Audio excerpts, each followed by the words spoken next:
तो सबसे पहली बात होती है इंपॉर्टेंट डेट्स की, ये सबसे इंपॉर्टेंट चीज है, इसको जरा जान लेते हैं क्या कुछ इंपॉर्टेंट डेट्स हैं। तो देखिए ऑनलाइन एप्लीकेशन की जो डेट है वो है 17/6, यानी कि 17 जून से शुरू हो रहा है और आपकी 16/7/2020 यानी कि 16 जुलाई, यानी कि आपकी जो फॉर्म भरने की डेट है वो है 17 जून से लेकर 16 जुलाई तक। तो आप में से कुछ लोग अभी होंगे जो 16 जुलाई का वेट करेंगे और तब जाकर फॉर्म भरेंगे। तो मेरी आप लोगों को एक सजेशन होगा, फ्री के सजेशन होते हैं, आप सभी जानते हैं कि भाई फॉर्म को अभी भर दीजिए, आखिरी डेट का इंतजार मत कीजिए, ठीक है। लास्ट डेट फॉर्म की क्या है 16/7/2020 और ऑनलाइन पेमेंट भरने की लास्ट डेट है 18/7/2020, यानी कि अगले 2 दिन तक आप फॉर्म की डेट भर सकते हो 23:30 यानी 11:30 बजे तक, ठीक है। इसके अलावा ऑफलाइन अगर कुछ लोग चालान जनरेट करते हैं तो उसके लिए 20/7/2020 लास्ट डेट है और चालान के थ्रू पेमेंट करने की लास्ट डेट है 22/7/2020, ठीक है। इसके अलावा आपकी जो इंपॉर्टेंट डेट्स है, अगली बात देखो, यहां तक तो बात हो गई फॉर्म भरने की। तो फॉर्म भरने की आखिरी डेट आप ये समझ लीजिए कि 17 जुलाई है, 17 जुलाई से पहले फॉर्म भर लीजिए आप सब लोग, ठीक है। अगर बात करें कि एग्जाम कब होगा आपका, तो एग्जाम की डेट इन्होंने दी है 29/9/2020 से 5/10/2020, यानी कि 29 सितंबर से 5 अक्टूबर तक, ठीक है। यानी कि 29 सितंबर से 5 अक्टूबर तक अलग अलग शिफ्ट में, अलग अलग डेट्स में अलग अलग बच्चों का एग्जाम कंडक्ट होगा। ये आपका पेपर 1 होगा, ठीक है। पेपर 2 कब होगा 2021 में, 1/3/2021 को पेपर 2 होगा, यानी टीयर 2 आपका जो सीपीओ का है वो 1 मार्च 2021 को होगा, ठीक है। अब बात करें अगर वैकेंसीज की, तो यहां तक होगी। अच्छा, यहां से एक छोटी सी बात सीजीएल वाले बच्चों के लिए कर लेते हैं। आप ये समझ सकते हो कि अगर 29/9/2020 को इसका आपका पेपर 1 हो रहा है, तो सीजीएल का जो टीयर 1 है यानी कि जो 2020 वाला है वो आप ये मान के चलो फरवरी या मार्च में आपका होगा, ठीक है। वैकेंसीज की बात करें कि कितनी वैकेंसी हैं आपकी, ये सबसे इंपॉर्टेंट चीज है। तो वैकेंसी जो है पहले तो बात करेंगे किस किस की है। पहली वैकेंसी है आपकी सब इंस्पेक्टर जीडी इन सीएपीएफ, यानी कि सीएपीएफ की जो फोर्सेज हैं उनमें आपके सब इंस्पेक्टर की पोस्ट है। इसमें आपका जो पे लेवल है आपका वो है 35,400, यानी कि बेसिक पे जो आपका होगा शुरुआत आपकी 35,400 से होती है और जो एंड मैट्रिक्स पे मैट्रिक्स होती है वो 1,12,400 है, ठीक है। ये थोड़ा आपको कम समझ में आएगा तो मैं आपको मोटा मोटा समझा देता हूं कि आपकी जो सैलरी है वो बनेगी जाके 55 हज़ार के आसपास बनेगी। 50 to 55,000 वेरी करती है हर शहर के हिसाब से। एक्स सिटी में अलग होती है, वाई सिटी और जेड सिटी अलग अलग है। ये शहर क्या है फिर किसी दिन बात करेंगे। इसके अलावा अगर आप सब इंस्पेक्टर एग्जीक्यूटिव मेल और फीमेल इन दिल्ली पुलिस, तो दिल्ली पुलिस की भी सैलरी सेम ही है, तो उसकी भी जो रफ सैलरी है वो 55,000 बनेगी। यानी कि आप ये समझ सकते हो 2 वैकेंसी हैं एसएससी सीपीओ के थ्रू, एक है सब इंस्पेक्टर इन सीएपीएफ और दूसरी है सब इंस्पेक्टर इन दिल्ली पुलिस, ठीक है। अब जरा बात करें कि कैसे आप कितनी वैकेंसी हैं, तो सब इंस्पेक्टर इन दिल्ली पुलिस की जो वैकेंसी है वो आपकी यहाँ पर इन्होंने दे रखी है, ओपन इतनी है, जो भी रिजर्वेशन है सारा कुछ इन्होंने दे रखा है। आप देख सकते हो कि टोटल वैकेंसी जो है आपकी मेल की कितनी है 91, यानी कि इसीलिए जो दिल्ली पुलिस का जो कट ऑफ है वो ज्यादा जाता है। तो दिल्ली पुलिस में जो मेल की जो वैकेंसी है वो 91 वैकेंसी आपकी दिल्ली पुलिस में है, क्योंकि सभी की फर्स्ट प्रेफरेंस दिल्ली पुलिस ही होती है कि दिल्ली पुलिस में एसआई बनने की, ठीक है।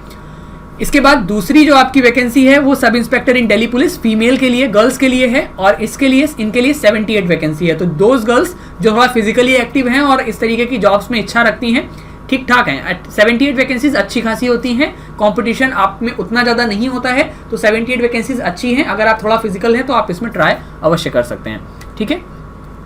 इसके अलावा अगली बात करें वैकेंसीज की, तो ये है sub inspector GD in central armed police forces, CAPF जो मैं बात कर रहा था, सेंट्रल आर्म्ड पुलिस फोर्सेस, इसके लिए भी वैकेंसी है। सीआरपीएफ की आपकी टोटल 1072 वैकेंसी है। बीएसएफ में आपकी 244 वैकेंसीज हैं। आईटीबीपी में आपकी 43 वैकेंसीज हैं। सीआईएसएफ में आपकी 20 वैकेंसी हैं और एसएसबी में आपकी 16 वैकेंसी हैं। तो टोटल वैकेंसी जो आपकी बन जाती हैं वो 1395 बन जाती हैं, जो कि अच्छा खासा नंबर है। सबसे ज्यादा वैकेंसी सीआरपीएफ में है, तो सीआरपीएफ में एसआई के लिए आप अच्छा खासा इस एग्जाम को अच्छे से तैयार करके दे सकते हैं। 1395 टोटल वैकेंसी आपकी बन जाती है, ठीक है। तो 1395 हो गई, 1395 वैकेंसी हो गई सीएपीएफ में जीडी के आपके सब इंस्पेक्टर के लिए, और आपकी 91 वैकेंसी यहां से हो जाती है दिल्ली पुलिस में लड़कों के लिए, और आपकी 78 गर्ल्स के लिए हो जाती है, ठीक है। चलिए अगली बात करें रिजर्वेशन कितना कितना होता है, देखो तो रिजर्वेशन आपका जितना जैसे होता है वैसे ही होगा। इसमें आपके लिए जो इंपॉर्टेंट बात आपको जानने वाली है वो ये है कि आप लोग अक्सर सवाल पूछते हैं कि एक चीज ये देख सकते हो, out of the quota mean for ex serviceman 50% of such quota will be reserve for the following categories of ex serviceman. यानी कि जो एक्स सर्विसमैन हैं, जो लोग किसी जॉब में मतलब आर्मी वगैरह में सेवा दे चुके हैं और फिर से इस जॉब के लिए ट्राई करना चाहते हैं, तो उसकी जो वैकेंसीज हैं, जैसे मैंने आपको वैकेंसी वाली स्लाइड दिखाई, उसमें से जो 50% वैकेंसी है वो ऐसे लोगों के लिए रिजर्व रहेगी जो एनएसजी कमांडो वगैरह एनएसजी में रहे हैं, स्पेशल फोर्सेज में रहे हैं, या फिर आपके क्वालिफाइड इंस्ट्रक्शन उन्होंने किया हुआ है, तो ये उनके स्पेसिफिकेशन है। ऐसे लोगों के लिए 50% सीट्स रिजर्व रहेंगी। ठीक है, अगर वो नहीं मिलते हैं तो फिर वो बाकी सभी के लिए ओपन हो जाती हैं। ठीक, अगली बात करें एज लिमिट की, तो एज लिमिट ये काफी इंपॉर्टेंट फैक्टर है। आप लोग याद रख लीजिए, समझ लीजिए कि एज लिमिट क्या है कैंडिडेट्स के लिए, 20 से 25 साल, 20 to 25 ईयर्स। यानी कि 1/1/2021 तक को आपको कितना साल का होना चाहिए, 20 से 25 साल के बीच का। यानी कि आपको 2/1/1996 से पहले का जन्म नहीं होना चाहिए, आपका 2/1/1996 से पहले का जन्म नहीं होना चाहिए, और 1/1/2001 के बाद का जन्म नहीं होना चाहिए। समझ गए? यानी कि अगर आपकी डेट ऑफ बर्थ 2/1/1996 से पहले की है तो आप एलिजिबल नहीं है, और अगर आपकी डेट ऑफ बर्थ 1/1/2001 के बाद की है तो आप एलिजिबल नहीं है। अगर आपकी डेट ऑफ बर्थ इन दोनों के बीच में लाया करती है तो आप एलिजिबल हैं। ठीक है। SC/ST के लिए 5 साल का रिलैक्सेशन है, OBC के लिए 3 साल का रिलैक्सेशन है, एक्स सर्विसमैन के लिए 3 years after the deduction of military services rendered from the actual age on the closing date. ठीक है, इसके अलावा ये हो गई। इसके अलावा for the post of SI in Delhi police category codes 12 and 13, तो जो ये वुमेन डिवोर्स्ड वुमेन है उनके लिए अप टू 35 एज है, और इसके बाद आ जाती है इसी में एज लिमिट आपकी विडोज के लिए फॉर 40 years, SC/ST के लिए अनरिजर्व डिपार्टमेंटल कैंडिडेट्स जो हैं उनके लिए अप टू 30 years, OBC के लिए 33 और SC/ST के लिए 35। ठीक है, अगली बात आती है सर्टिफिकेट्स की, कब कब सर्टिफिकेट बनवाने हैं, ये इंपॉर्टेंट है। तो OBC वाले यह ध्यान रखें, अक्सर मेरे पास मैसेज आता है कि OBC का सर्टिफिकेट चलेगा नहीं चलेगा, तो OBC सर्टिफिकेट वही चलेंगे जो government of national capital territory यानी कि Delhi 2 candidates of OBC GNCTD में लिस्टेड हैं, उन्हीं लोगों के सर्टिफिकेट मान्य होंगे। ठीक है, और इसके अलावा डेट ध्यान रख लीजिए, ये इंपॉर्टेंट है, क्योंकि आप लोग, मुझे पता है अभी फॉर्म भरने की डेट है, अभी तुम सर्टिफिकेट बनवाते नहीं हो, फिर बाद में परेशान होते हो कि सर सर्टिफिकेट इस डेट के बाद का चल जाएगा क्या। तो ध्यान रखिए क्या लिखा है, a person seeking appointment on the basis of OBC या EWS का सर्टिफिकेट बनवाना है तो 16/7/2020 यानी 16 जुलाई से पहले सर्टिफिकेट बनवा लीजिए। आप लोग बाद में बहुत परेशान होते हैं, जब सिलेक्शन होने वाला होता है तब सबसे ज्यादा जरूरत पड़ती है इसकी, और उस टाइम तक आप लोग बनवाए नहीं होते हो, फिर बाद की डेट होती है, परेशान होते हो। तो अभी 16/7/2020 यानी 16 जुलाई 2020 के पहले का सर्टिफिकेट बनवा लीजिए, और SC/ST वाले भी जिनको भी सर्टिफिकेट बनवाना है वो भी बनवा लें। ध्यान रखिए SSC इस पे बड़ा लफड़ा करती है, डेट चेंज नहीं करती है। ठीक है, अगली बात करते हैं एजुकेशनल क्वालिफिकेशन की, ये इंपॉर्टेंट है बहुत। एजुकेशनल क्वालिफिकेशन कितनी चाहिए आपको सिर्फ आपको बैचलर डिग्री होना चाहिए, आपको इसमें कोई खास एजुकेशनल क्वालिफिकेशन नहीं मांगते हैं, सिर्फ आपके पास बैचलर डिग्री होनी चाहिए, यानी कि आपने कोई भी स्नातक होना चाहिए, बीटेक, BSc, BA, BCom कुछ भी किया हुआ है, कितने भी परसेंटेज से। परसेंटेज मैटर नहीं कर रहा है, ध्यान रखिएगा, परसेंटेज नहीं मैटर कर रहा है, आपको पास होना चाहिए। सिर्फ आपके पास बैचलर डिग्री है किसी भी स्ट्रीम में, BA, BSc, BCom जो आपके पास है, आपके पास अगर बैचलर डिग्री है, स्नातक है, तो आप एलिजिबल हो जाते हैं। ठीक है, candidates who have not required, एक second रुकिएगा, so candidates who have not acquired will acquire the educational qualification and produce documentary evidence from the board university in support thereof as on 1/1/2021 will also be eligible। कहने का मतलब है कि अगर आप में से कुछ लोगों का ग्रेजुएशन अभी फाइनल ईयर चल रहा है और 1 जनवरी 2021 तक आपका ग्रेजुएशन 1 जनवरी 2021 तक आपका अगर ग्रेजुएशन पूरा हो जाएगा तो आप एलिजिबल हैं। समझ रहे हैं? एक सेकंड रुको जरा बेटा। हाँ जी, अगर आपका ग्रेजुएशन 1 जनवरी 2021 तक कंप्लीट हो जाएगा तो आप एलिजिबल हैं। ठीक है, इस बात को ध्यान रखिएगा। अगली बात आती है एजुकेशनल क्वालिफिकेशन में for the post of sub inspector in Delhi police only. उसके लिए जो लोग दिल्ली पुलिस के लिए अप्लाई कर रहे हैं, सभी लोग करोगे आप लोग, ऑब्वियसली सभी की पहली चॉइस वही होती है। तो जो मेल कैंडिडेट्स हैं वो याद रखें, वो अपना डीएल बनवा लें। उनके पास वैलिड ड्राइविंग लाइसेंस होना चाहिए, एलएमवी यानी कि मोटरसाइकिल और कार दोनों के लिए, on the date fixed for physical endurance and measurement test, यानी कि जब मेडिकल होगा और फिजिकल होगा आपका, तब आपके पास ड्राइविंग लाइसेंस होना चाहिए। However the candidates who do not have valid licence driving licence for LMV are eligible for other post in CAPF. यानी कि मैंने आपको 2 वैकेंसी दिखाई थी, एक दिल्ली पुलिस की, एक सीएपीएफ की। तो अगर आपके पास ड्राइविंग लाइसेंस है तो आप दिल्ली पुलिस के लिए एलिजिबल हैं, और अगर ड्राइविंग लाइसेंस नहीं है तो सीएपीएफ के लिए एलिजिबल हैं, लेकिन दिल्ली पुलिस के लिए नहीं होंगे। तो ड्राइविंग लाइसेंस बनवा लीजिएगा, जरूरी है। ठीक है, अगली बात करें हाउ टू अप्लाई, तो आप सभी को पता है ssc.nic.in की वेबसाइट पर जाके आप अप्लाई कर सकते हैं। ठीक, एप्लीकेशन फी कितनी होती है, तो जो जनरल कैंडिडेट हैं उनके लिए 100 रुपीज़ की एप्लीकेशन फी है, और SC/ST आपका ESM, ex serviceman, schedule tribes, women candidate सभी के लिए फ्री होता है। ठीक है, कोई भी फॉर्म की पैसे नहीं, फ्री नहीं लगता है। अब बात करें स्कीम ऑफ एग्जामिनेशन की, पेपर में क्या क्या आता है और किस किस का पेपर होता है। तो ध्यान रखिए, सबसे पहले आपका पेपर 1 कंडक्ट होगा। ठीक है, सबसे पहले आपका पेपर 1 कंडक्ट होगा, ये आपका ऑनलाइन मोड में होता है, कंप्यूटर मोड पे होगा, ऑनलाइन मोड में होगा। ठीक है, आपके 4 सब्जेक्ट होते हैं इसमें, जनरल इंटेलिजेंस, जनरल नॉलेज यानी कि एक तो रीजनिंग समझ लीजिए, दूसरा जनरल नॉलेज जनरल अवेयरनेस जिसे आप जीएस कह देते हैं, तीसरा क्वांटिटेटिव एप्टीट्यूड, और चौथा इंग्लिश कॉम्प्रीहेंशन। इंग्लिश कॉम्प्रीहेंशन पढ़ने के लिए आप मेरे पास आ सकते हैं, अनअकैडमी पे पढ़ाता हूँ। अगर सब्सक्रिप्शन लेना है तो मैसेज कर देना 8299117042 पे। ठीक है, रेफरल कोड आपको नीचे दिख ही रहा होगा। ठीक है, चलिए बाकी चैनल पे वीडियोस भी देख लेना। तो हम बात कर रहे थे कि आपका पेपर 1 में क्या होगा, रीजनिंग, जीएस, क्वांटिटेटिव एप्टीट्यूड और इंग्लिश, ये 4 सब्जेक्ट होते हैं। टोटल जो मार्क्स होते हैं आपके कितने हो गए, 4 सब्जेक्ट 50-50 नंबर के हैं, तो 200 नंबर का पेपर हो गया। कितने घंटे का पेपर होता है, 2 घंटे का पेपर होता है। ठीक है, 50 नंबर की रीजनिंग, 50 नंबर की जीएस, 50 नंबर की क्वांटिटेटिव एप्टीट्यूड और 50 नंबर की इंग्लिश। आपको इस पेपर के लिए इंग्लिश अच्छे से तैयार करना है। क्यों करना है, अभी थोड़ी देर में आपको पता चल जाएगा। और पेपर की डेट क्या है, पहले ही बताई मैंने, 29 सितंबर से 5 अक्टूबर तक। ठीक है, चलिए अब देखिए क्या होता है आपका स्कीम ऑफ एग्जामिनेशन। अब पेपर 2 होता है, कब होता है अभी मैं इसके बारे में भी बताता हूँ। पेपर 2 क्या है, पेपर 2 कंडक्ट होगा आपका 1/3/2021 को, यानी कि सितंबर में पेपर 1 और आपका मार्च में पेपर 2। इसके बीच का टाइम में क्या होगा अभी बताऊंगा। ठीक है, वीडियो को एंड तक देखना तो ही समझ में आएगा।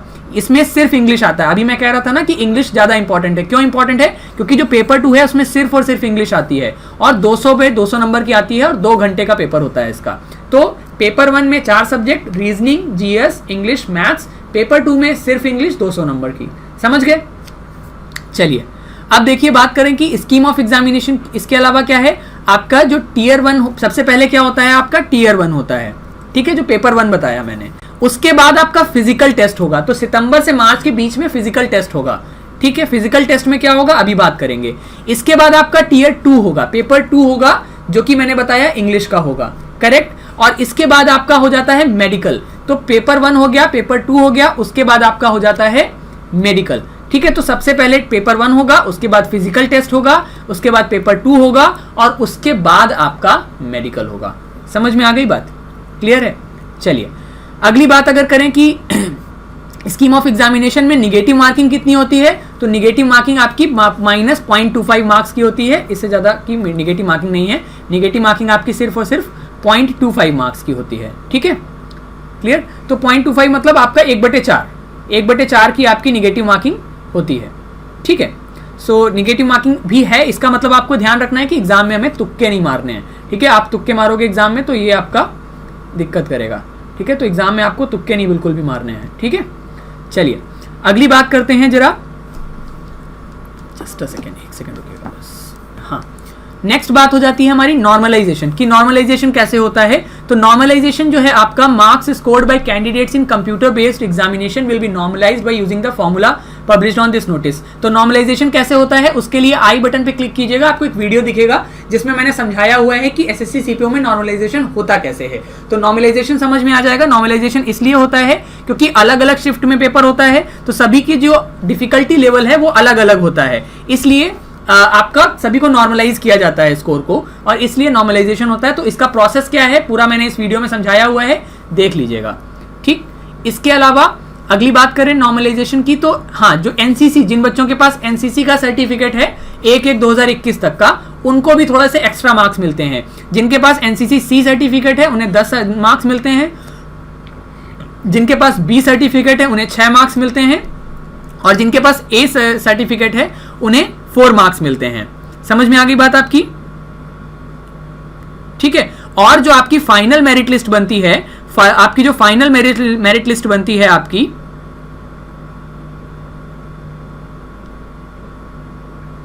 वो आपकी नॉर्मलाइज्ड स्कोर से ही बनती है, यानी कि आपकी जो नॉर्मलाइजेशन होगा उसी के बाद आपका फाइनल मेरिट लिस्ट बनती है।